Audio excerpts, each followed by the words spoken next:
So, to introduce our first speaker, opening speaker today, I'd like to welcome up Paul Percy.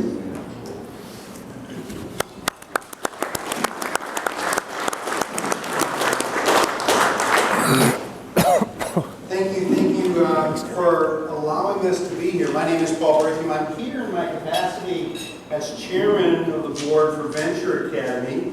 I've lived in the Chippewa Valley for 25 years. At this point, it's hard to believe I've been here this long, and I love the Chippewa Valley.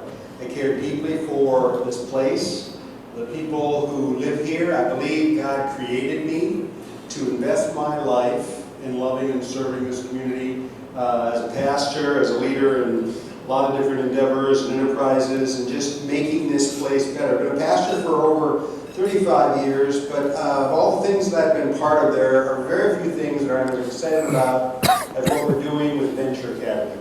I believe that the need for educational reform in our nation, and especially in our area here in the Chippewa Valley, is absolutely overwhelming. I believe what we're doing in Venture Academy is going to make education better throughout the Chippewa Valley.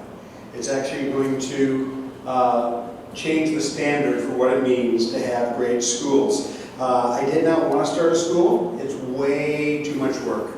One of the hardest things we've ever done is what we've been working on for the last 3 years, which we're going to share with you. But there were two things that led me to do this. One was just the number of families that I was meeting with who are in absolute crisis. They are divided. Their kids are in a place where they are not able to function. They don't have core competencies, core skills, they don't have resilience. They're suicidal. They are not able to face the basic challenges of life, let alone the challenges that are more complex than ever. The most common meeting I have as a pastor anymore is with a family of parents who are brokenhearted because of some issue related to their child that was not an issue even on my radar 25 years ago when I first became a pastor. We are in a crisis, and I believe it is directly related to education. The second reason is that in our church we have perhaps 60 or 70 school teachers, public, private, so as many people do homeschooling and other things, but in the 2 years leading up to the beginning of this project, when I was very much not wanting to do a school, teacher after teacher was coming to me, public school teachers, and just saying, I don't know what to do. I'm in an environment where I'm passionate, I'm called, gifted people, but because of what's going on, the discipline issues, I'm not able to teach. I'm being asked to endorse things, both in terms of educational philosophy as well as social policies, that are making it impossible for me to be who I am and be where I'm supposed to teach. And so the number of teachers who I had that conversation was overwhelming.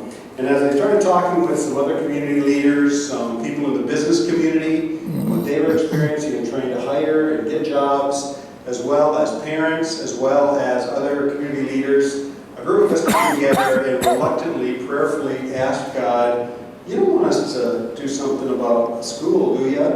And God said, yes. We said, are you sure, Lord? He said, yeah, I wanted it. Lord, really think about this, Lord. Are you sure? And so, kicking and screaming, we have come, and now we are overwhelmingly excited. I'm excited to introduce you to our head of school. His name is Brian Sullivan. He's going to come and share with you a vision for educational reform that we believe will start in the Chippewa Valley, that we believe God will use way beyond the Chippewa Valley. Brian is an educator with over 40 years experience. He has been a teacher, a principal, a coach, and a head of school for over 30 years. He led Maranatha Academy, a school in Brooklyn Park with over 900 school students. And to visit this school is to have your paradigm of education shaken and change about the kind of students that we can prepare. This school, just to say a few highlights that Brian would be way too humble to point out himself, is that every student graduates, 100% of the students graduate on time. So every one of their students graduate to a very high level. 47% of the school are people of color, many from single parents and marginalized situations. Over 50% receive financial aid, and so it's a very accessible school. 87% go on to some sort of post-secondary education. some of the most prestigious universities in our country go to that high school to recruit students. He has done an amazing job. I think he'll share some of this, developing partnership with major players in the business community with internships, innovation labs, including Cargill, Carson School of Business, 3M, and many other companies in the Twin Cities that are going to their school to recruit. It is an environment that when you are in it, I can only describe as inspiring. Just to say it, Brian, it is across the street from a public school that is one of the most troubled public schools in the state of Minnesota. And right across the street is this miracle called Maranatha Academy. Brian comes as a recognized expert in education reform, innovation, and has served on accreditation teams for many schools across the country. Man is a recognized expert, and he's going to come talk to you. He's also our head of school at Venture Academy. So you welcome with me, Brian Sullivan. Wow. Well, thank you, Paul. I feel like I'm going to disappoint you all after that. No, that was very kind of you, and I want to thank, Leading with Power for the invitation to be with you this afternoon. I got to tell you something funny. The other day, I was talking to one of my grandsons, and I said, yeah, I'm going to be talking, to a group of guys in Altoona, and just talking about Venture Academy, talking about, the possibilities. How could we change education in the Valley? And Franklin looked at me, put his arm around me, and he smiles and goes, "Don't screw it up, Pops." So it's a definite confidence booster, right? I mean, I think in some ways, the Lord brought our wives and children and now grandchildren into our lives to keep us humble. So, you just watch the news though, right? You just can watch the news or pick up a newspaper and see the headlines daily.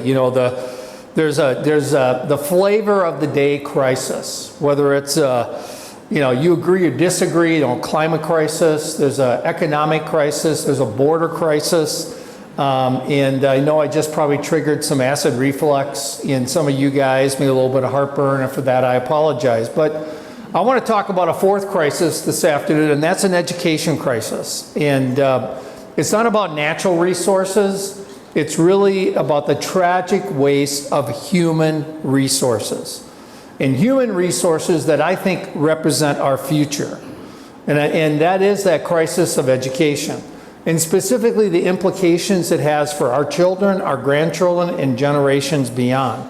Now I've been living right down the road here in Altoona at an apartment, beautiful apartment building.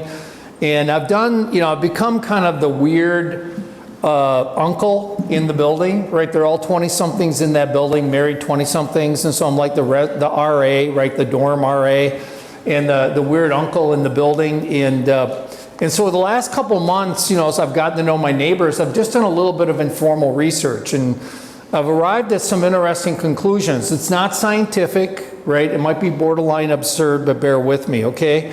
But I'm specifically interested in kind of what do they do, how do they feel about what they do they enjoy it?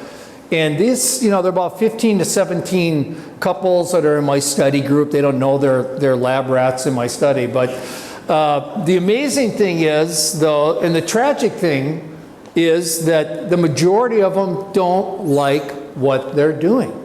They don't enjoy it. They dread it. They can't wait for the weekend. They're living for the weekend.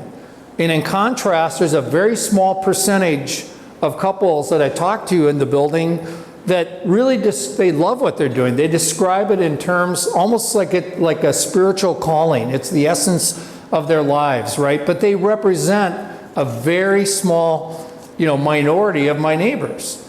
And so in their own words, the people the couples that say, hey, we're living for the weekend, they talk about their educational experience. They talk about elementary, middle school, high school, post-secondary, and overall they talk about it in very unflattering ways. It wasn't a positive experience for them.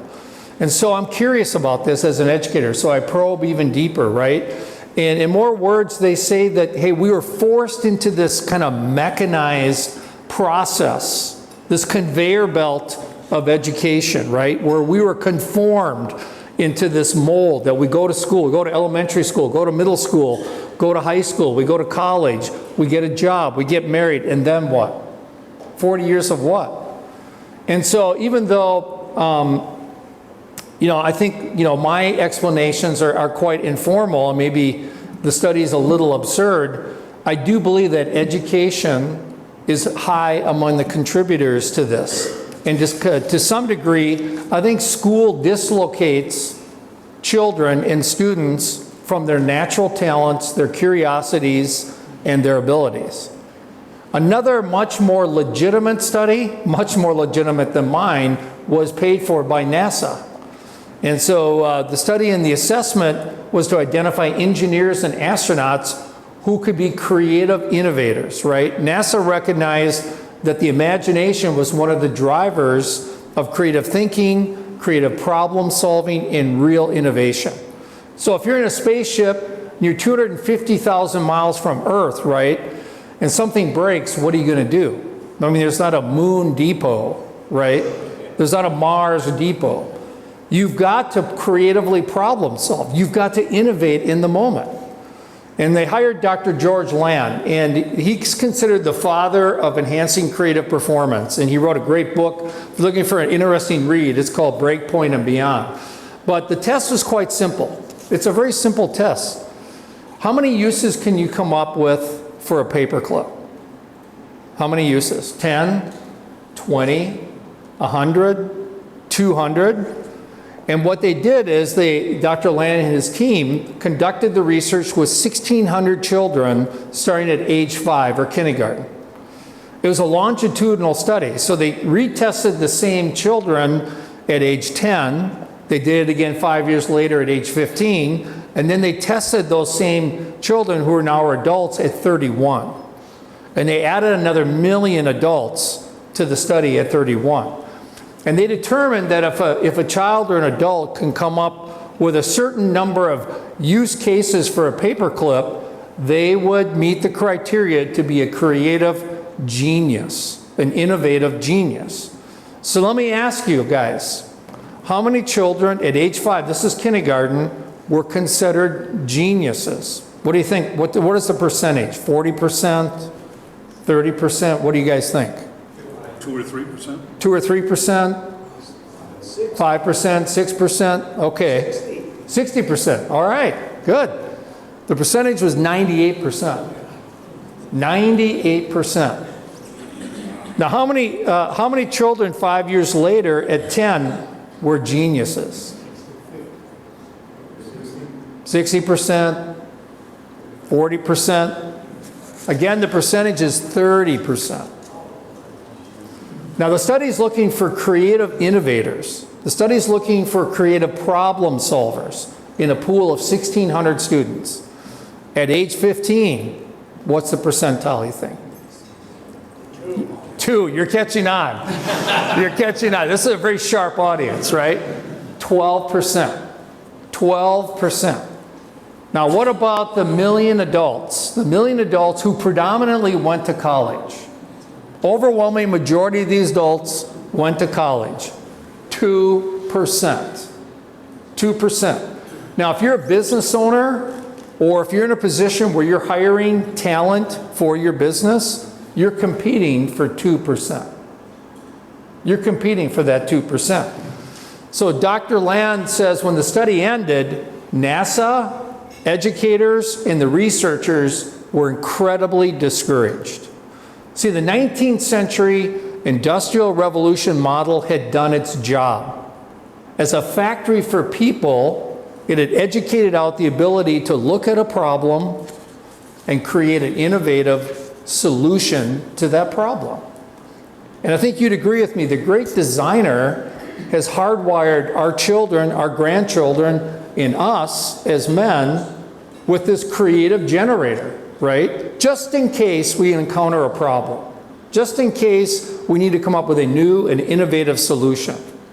The McKinsey Global Institute predicts by 2030, only 6 years from now, that job demand for creativity will grow by 40%. by 40%. Yet schools are driving that out of students. Albert Einstein said imagination is more important than knowledge. Now, you may have heard the story of an elementary classroom where the teacher had kind of finished the lesson early, and so she gave the kids some free time. She said, why don't you guys just draw? And so in the back of the room was this little girl, and she's just drawing very diligently. And this girl traditionally is not that engaged in the classroom. So the teacher notices that, is kind of curious about it. 15 minutes into this free time, the little girl is still avidly drawing. And so the teacher walks towards the back of the classroom, approaches this little girl and says, what are you doing? What are you drawing? Can I ask? And without looking up, the little girl says, well, I'm drawing a picture of God. I'm drawing a picture of God. Well, surprised, the teacher goes, well, honey, nobody's ever seen God. Nobody's ever seen God. And again, without looking up, the little girl says, they will when I'm done. You see, children are wonderfully confident in their imagination and their creativity. And what do? And I'm an educator. We educate that out of them. We place them on this assembly line of education, an assembly line that is hopelessly antiquated because it was designed for an entirely different period of time. Now, if you have a 5-year-old at home tonight or a 5-year-old grandchild, ask him or her to come up with a better design for a fork at dinner. You might be surprised what you get. Now let's bring it home to Wisconsin, right? How's Wisconsin doing, right? Our home state. So, how's Wisconsin doing in its practice of this production line type of education model? So the Nation's Report Card is out. I don't know if you've heard of the Nation's Report Card, but it's an independent watchdog agency that's measuring academic K-12 education and student learning. And they're looking at student achievement. And the results are in. And they're not good. They're not good. In math, 43% of fourth graders performed, this is Wisconsin now, 43% of fourth graders performed at or above proficient. Fantastic, 43%. What about the other 57%? Eighth grade math students were at or above proficient was 33%. Again, how are the 67% of the eighth graders faring? In reading, 33% of fourth graders performed at or above proficient. Reading, of course, is a cornerstone of learning. What about the other 67% who aren't proficient? And 32% of eighth graders were at or above proficient. Is that saying that 68% weren't proficient? Yes, it is. Out of a total score of 500, as a state, Wisconsin scored 240. Now, that's pretty good compared to states like Mississippi and Alabama and Louisiana. But let me provide some context. This is in a country in the U.S. that's ranked 30th in math, 19th in science, and 24th in reading in the world. Secondary students, 88%, this is high school students, believe that they can be successful. But they say only 58% say that their school's preparing them for that future. And we ran focus groups, as Pastor Paul said. We involved a lot of community members before we began this journey with Venture Academy. And so we enlisted business leaders, business owners in focus groups, kind of just trying to understand what their needs are, what are they hoping for. And they were skeptical. They're skeptical, and appropriately so, of the educational community. They're very skeptical because schools are slow to change. They're entrenched in this historical kind of revolution model. They recognize that these schools were designed, they were conceived, they were structured for a completely different time. And so, keep going, Mark. Sorry. So look at these slides. 1924, there's the phone. 2024. 1911, the Wright brothers. 2024, the space station. 1924 classroom, 2024 classroom. The students look equally compliant, numb, and bored. Right? So what's happening? Education is trying to meet the future by doing what it did in the past. Now I experienced this skepticism and distrust and frustration from the business community at my previous school, Maranatha Christian Academy, and we were working on launching an entrepreneurship program. Really, not just business education, but really teaching students entrepreneurship. And so I was invited at the same time to speak at the Minneapolis Club downtown. I didn't even know there was a Minneapolis Club. I'm not a country club kind of guy. And they wanted me to speak about the good private education is doing in Minnesota. And so never been there, and everybody could tell once I walked in that I didn't belong. And so because they're going, sir, can I help you? Can I help you? Are you a member? Let's call security. And so, you know, there's wood paneling everywhere. There's pictures of dead guys all over the place. And so they lead me up to this grand ballroom. It's a huge ballroom. Right? And it's packed. It's packed. And it's incredibly intimidating. I mean, you got Deloitte there, Target Corp is there, General Mills, Accenture, United Health, Cargill, Medtronic, and a host of blue chip law firms. And they're all looking at me, right? And they're looking at me like some of you guys looked at me today, thinking those that can't do, teach. Come on. Right, okay. A couple of you guys looked at your shoes, so I know who you are. So it's a very welcoming environment, right? Very warm audience, right? And so I had 2 points I made in that speech. One was private education saves their companies, saves their employees, and saves them millions of dollars in taxes, which resonated with them, right? Always appeal to the selfishness of your audience, right? So they love that. They love that. They're applauding madly, right? Then secondly, I said, okay, we have talent, and you need talent. You need talent. And so I asked the question, are you happy with your talent? Well, I got a ton of audience participation at that point. You got these business leaders and influencers going, no, they're entitled. No, they have a poor work ethic. They're underskilled. They can't think critically. They show up to work late. They show up to meetings late. They're unprepared, right? And then I reminded them, this was kind of the cherry on the sundae, right? I reminded them that Amazon didn't come to the Twin Cities because there wasn't enough talent. They did not build their mega campus in the Twin Cities. They went somewhere else. And now these guys in their very expensive suits, and these women in their business suits, lost their minds. They lost their minds. And so I suggested to these business leaders, why don't you partner with a school like Maranatha Christian Academy? Partner with us, right? Where you could mentor business students, you could provide internships, you could shape the future talent, and guess what? Have first crack at that talent. Well, Cargill came in.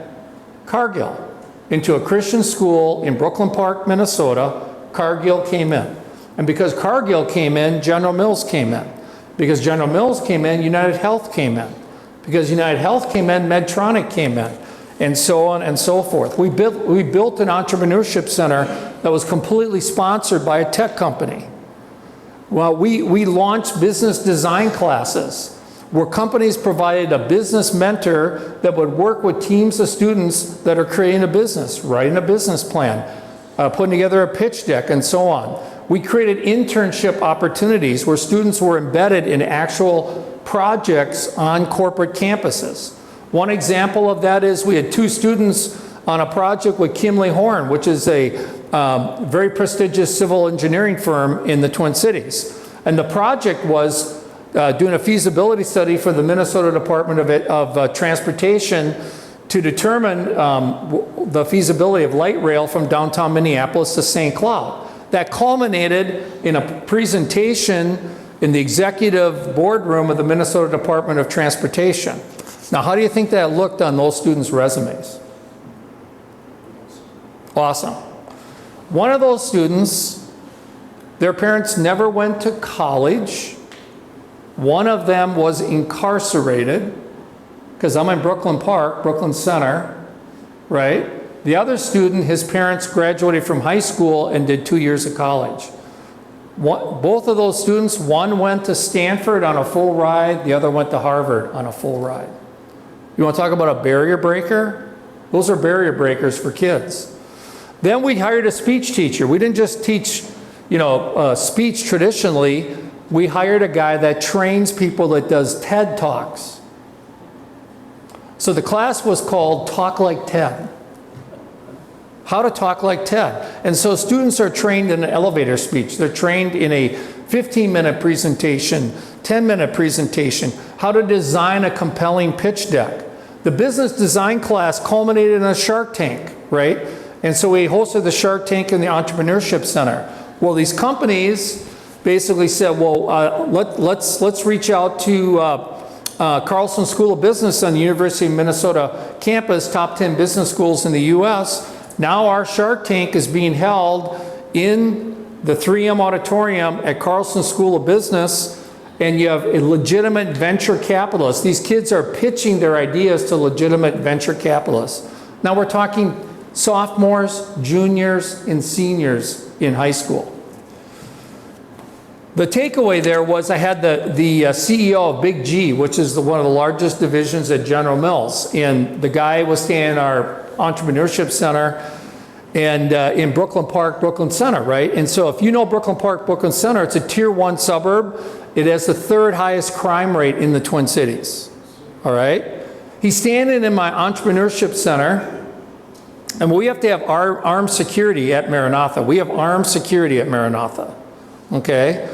And so he's standing in a $3,000 Italian suit in this Entrepreneurship Center, right?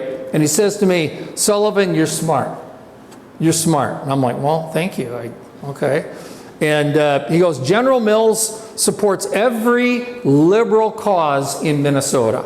You could fly the gay pride flag over our campus. And he goes, but I only see one color. I don't see rainbow, I see green. And I think what you believe is a bunch of mythology. But I need talent to secure the green. We hire out of Wharton, Stanford, Yale, Harvard, and I want to be honest with you, we don't want to hire any of those people. We want to hire your kids. We want to hire your kids. They need talent. Businesses in the Valley need talent. And I believe Venture Academy can supply that talent. I'm going to share a staggering statistic from the U.S. Department of Labor. Think about this. This is the U.S. Department of Labor. This isn't Brian Sullivan, right? 65% of current first graders, their jobs don't exist. So how are schools that are failing in basic competency in math, reading, and science, who continue to repackage this old model, the past, to meet the future, going to prepare students for jobs that don't exist? They can't. How are schools that are promoting this fast food kind of assembly line model of education that I believe impoverishes kids' minds and spirits going to prepare kids for a world they can't imagine, for jobs that don't exist? You see, education, I don't think education needs reformation, because you can't reform a broken model. I think education needs transformation. We need a revolution, a school that is completely different. And so with this in mind, the venture team really elected to follow the advice of futurists like Buckminster Fuller. You know, he's a futurist architect who said you never change things by fighting the existing reality. To change something, build a new model that makes the existing model obsolete. That's powerful, isn't it? Why try to fight that? We're not going to change that. They don't want us to change it. They don't want us involved. They uninvited God, and they don't want us in the schools. So a visionary group of leaders here in the Valley began to think and pray, as Pastor Paul said. And we created could we create a new learning model? Could we create something that would foster character and leadership right here in the Chippewa Valley? Could we create a school that would provide great academics, personalized learning, and where Christian values could be modeled as well as taught? And then they acted on that. That's a bold step of faith on their part. These visionary leaders created an education team. They invited consultants and the community to journey with them. We ran listening sessions and focus groups comprised, as I said earlier, business leaders, educators, and parents. The school design team worked through an identity process, collaborating on the name of the school and a compelling mission statement. And our mission statement is this: empowering Christ-centered leaders, designers, and innovators for a world we can't yet imagine. We surveyed over 600 families in the valley, 600 families. We had 400 households respond to that survey, which is an amazing response rate. And of those 400 families, 87% said, we need a school like Venture Academy. Because those 600 families and 400 that responded, we cast a vision of what Venture could be and will be. This response, you really fueled our confidence. It was a catalyst for tremendous momentum. We invited a group of pastors in the valley to come together for an information luncheon that was hosted at Jacob's Well. We shared some compelling research from Barna, from Notre Dame, from Cardis. And I'll just give you two kind of pieces of research that we share with these pastors. 65% of Protestant pastors say schools are a negative influence on a child's spiritual formation. Clergy then cited the biggest negatives as peers and friends, schools, culture, and society. Well, where do children find their friends? School, right? I tell students all the time, you show me your friends, I'll show you your future. I'll show you your future. And so there's a myth out there right now that classrooms are neutral. Well, classrooms are neutral. They're not neutral. No teacher teaches in a vacuum. Their lifestyle, their worldview, their values are communicated and modeled and permeate that classroom environment Monday through Friday. In fact, that's happening over 15,000 hours of peak learning time for every child from kindergarten through 12th grade. So 7 area pastors and their churches joined in developing Venture's statement of faith and philosophy of Christian education. Head of school was hired, a principal was hired, director of finance and operation were hired, policies, procedures, curriculum was purchased, technology was purchased, schedules were created, and a myriad of other considerations have and are being designed. We're hiring teachers right now, support staff, a director of admissions. And so we're getting ready. We're gearing up for next fall. So Venture Academy, what is it? It's an innovative, independent K-12 Christian school that'll be opening next fall in 2024. Initially, we're going to serve students in grades K through 6, and we'll add grades incrementally over the years to come.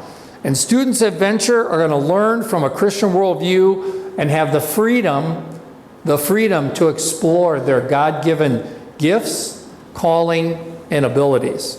Our students are going to be empowered to take ownership over their education in hands-on learning environments where moral values are modeled, taught, and lived out. By connecting vigorous academic competencies such as writing effectively, reading critically, reading great literature, performing mathematics and math reasoning well, expressing ideas verbally with skill, discovering the beauty of art and music, emulating the creator as they create, and so much more, to real-world experiences. It's going to heighten students' engagement, their curiosity, their individuality, and their creativity. And not only is that going to, we believe, position students to do school well, it's going to position them to do life well. When your child, your grandchild enters Venture Academy, they're going to start a journey of discovering the depth and complexity of God's creation, all in a dynamic learning environment. Every day, a new story is waiting to be written as kids live out, collaboration, learning to think critically, all while being encouraged to be curious. Because curiosity is the engine of achievement, the engine of creativity. That's how kids learn. That's how kids learn. And so as we prepare for next fall, there are a lot of signatures or hallmarks of Venture Academy. Small class sizes, so we can provide individualized attention and personalized learning for students. Certified, selective, trained, spiritually aligned faculty and staff that are consummate professionals. Our intent is for Venture to be a caring and nurturing and supportive environment where we know our students, we know their abilities, we know their talents. School at Venture will be safe emotionally, intellectually, spiritually, and physically. And we're going to partner with parents. We're not going to isolate parents. We're not going to cut them out of the educational process. We're going to recognize and esteem the fact that they are the spiritual authority over their children. And so we're going to partner with them. We're going to come alongside of them and support them and be in relationship with them, involve them in their child's education, not usurp their authority or challenge their authority. Our students will also be future ready. You'll see these skills here, okay? This list of skills coming from a variety of research sources. But these are the skills of the future. These are the skills that business, industry, health services, financial services, agriculture, and so many others are saying are imperative by 2035. These skills have to be resident in the future workforce, and they will be intentionally integrated into the dailiness of our teaching and learning, our curriculum, K-6 and ultimately K-12. Venture will have micro schools. Now, what's a micro school? That's a school within a school. So one will be STEAM, science, technology, engineering, art, and math, right? We'll have another one that is going to be outdoor learning, a third, regenerative agriculture, and a fourth, that's entrepreneurship. Now, what are these? These are hubs of interdisciplinary learning. Let's take STEAM, for example. So it's math, it's engineering, it's science, it's coding, it's 3D printing, it's computer-aided design, it's prototyping, using CNCs, using laser cutters, right? Venture just received its first CNC. So students now, if they have an idea, they can design it, and they can prototype it and build it, literally build it. And then it's going to include the art of designing something that is aesthetically beautiful. It's going to include problem solving, resiliency. What happens to a child when their robot fails? They're working in a team and the robot fails for the 27th time. They learn resiliency. They learn to dig deep, bounce back, that failure isn't final, and I can learn from failure and continue to enhance that robot. And that learning transfers to every other discipline in school and in life. Collaboration, technical writing, speaking, and just a little dash of sci-fi. Right, just a little dash of sci-fi. Now we've entered the quiet phase of our capital campaign. And that's a $36.2 million lift. That's a heavy lift. That's gonna provide the funds that we need to as a contingency for our launch. It's also going to create scholarship opportunities, and then do the remodel of the education wing at Jacobs Well, and build a new building that would ultimately house Venture Academy. So $36.2 million. We haven't even gone public with our capital campaign. I guess we are today. We've already raised $20 million. $20 million. That is a vote of confidence in what we're trying to do. People are investing in the future in the Valley. So Venture Academy will begin, as I said, in the education wing at Jacobs Well Church. We have a very favorable lease with Jacobs Well. We like that. I think it's $1 a year. Isn't that what we negotiated? You're hard on that. That was a tough negotiation. I have the dollar with me, so I'll give it to you. American dollars. American dollar. Okay, good. All right. But we have a very favorable lease at Jacobs Well. And so we're investing $2.2 million in a complete remodel that'll be done by end of May this spring. New ergonomic furniture, state-of-the-art technology, areas for teaming, project-based learning, and our goal is to have 186 students K through 6 next fall. Then our plan is to open our grade 7 in fall of 25, and then add additional grades incrementally over the next couple of years. And then fall of 2026, we'll open our new $63,000 facility on the 50 acres of land that was given to us for our campus. And at this time, Mark Reams is going to come up and just kind of give a little walkthrough of that new building.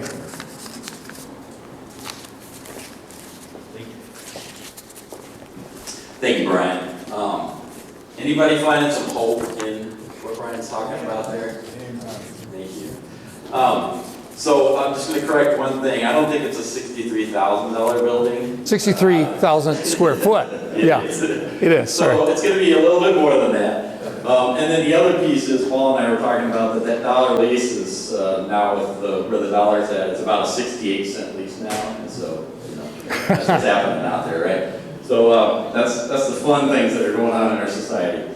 So I get to talk about the cool stuff, because this is that $25 million building that Brian's talking about on the property to the north of Jacobs Well, so off of 53 and Melby is where that would be located. So I'm just going to kind of walk through this quick and get an idea of what it is that we're working on. So these are 3D renderings of what we're actually looking to build. And so they're actually drawing these architectural plans right now. And so this is kind of entering in kind of a commons area where students would gather. This building will be built initially to house, that 6th and 7th and 8th grade, but it's built to take us all the way to 12th grade. Because once a student starts at Venture, they will graduate from Venture. And that's a promise that we've made to those that come. And so we will be building all the way to high school. So this is a commons area. It's got kind of a coffee bar, and eventually it'll have some lunch options, etc. This is the way that the building is shaping up on the outside. We happen to think it's pretty beautiful, and it's always blue sky in Wisconsin in this picture, so that's awesome. But this is the phase 1, so that's 63,000 square feet of what eventually could be up to 200,000 square feet for up to 1,200 students is kind of our long-term 15-year plan. So that's how that's kind of looking. You can see lots of glass, lots of light coming in. We really want to create an environment that's really for the students and inspiring. So looking inside, this is kind of a teaming area, and so basically what you've got is classrooms that flank this area, but there's just a lot of things that are just going to be spilling over, and gives teachers and students just tons of flexibility. We've got glass wall dividers in there, so if you need a little bit more privacy in the rooms, they can shut them, but a lot of movement between here, and so we've seen models that are like this, and it's pretty amazing to watch the kids actually function in that. And it just looks a lot different than that last classroom that Brian showed us. But the students respond well to this. And we're actually, kind of teaching them what's it more like to be in a business environment and less like a classroom environment. And so that's a rendering of what we're looking at there. This is some hallway areas here. Overlooking, actually in this area, there's just below that is, we're looking to build a net zero building. So it'll be geothermal HVAC. It'll have solar on the roof and actually in the back, and potentially even a windmill that we're actually looking at. So driving it to be an actual net zero building. Within this is on display, would be all of the geothermal inner workings of the building, because we want the building to actually be a teaching environment for the students. And so the more we show, the more we inspire. And so that's the philosophy behind that. Here we're looking down. There's some stairs down here I'll show you in a minute, but this is a learning stairs area. So projection capabilities here and really a place for people to meet together, for chapel services, for TED Talks, as Brian mentioned, for presentations, and just places for the students to hang out and have community. I'll show you those stairs in just a second. It's coming up. This is a classroom. So technology in the classroom, flexibility in the classroom so that it can be set up however the teacher or the students want to actually do that day. And so everything is movable, and those can move, even throughout the day. And so, we might be teaching science over here in the corner and have it set up one way, and, the teacher may have the students set it up a different way for afternoon classes. So it's really about flexibility in the classroom. Again, great windows, great sunlight coming into this building. It's very inspiring. There's those learning stairs. So now we're looking at the lower side. This is the innovation lab here to the left. That's where you're going to have your CNCs and your 3D printers, all of that on display for everybody to see, because that's an important piece of the puzzle. So I can also envision lunchtime here and just kids all over these stairs and in this area and all over the kind of the hallway area here. And here we're looking at just kind of the hallway area, lockers there, and just kind of what that open stairwell might look like, and just looking down that hallway. So that's kind of what we're planning, and we'll just have Brian come back up and wrap us up. Yep.